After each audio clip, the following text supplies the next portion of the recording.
June 7, 2025, a bright Bogotá afternoon, suddenly drowned in screams and gunfire.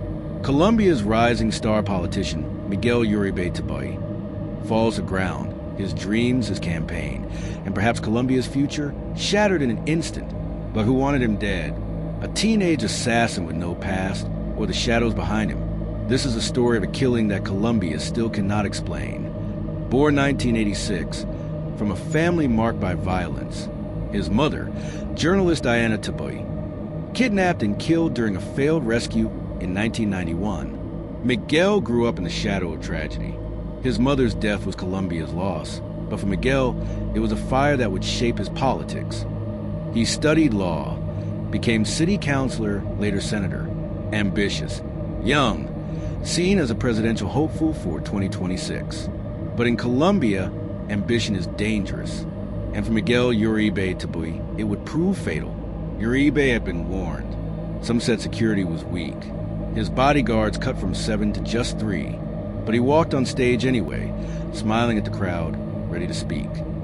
Gunshots, chaos, people screaming. Uribe collapses. Shooter revealed to be a teenager, just 15 years old, arrested on the spot. But how does a boy, barely old enough to vote, get a Glock pistol? And why would he risk his life to kill a senator? Uribe rushed to hospital. Doctor performed emergency neurosurgery, then vascular operations. He has brain hemorrhages. His condition is critical. For 2 months, Colombia watched as updates came in daily.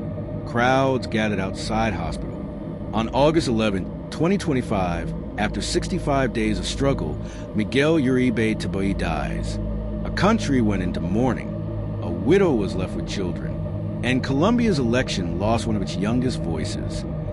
Police uncover 6 people tied to the plot. The shooter, a teen, promised money.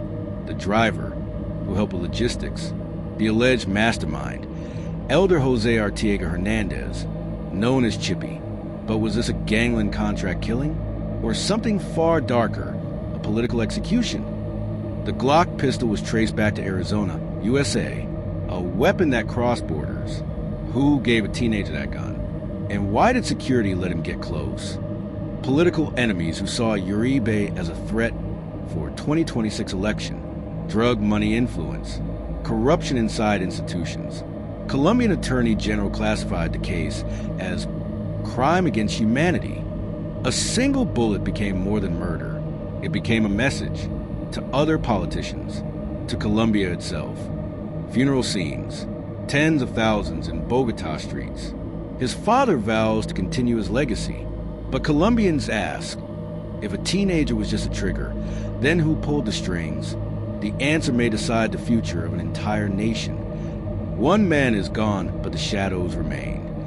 Subscribe to Inside Criminals' Minds as we explore the psychology of crime, power, and the networks that thrive in darkness.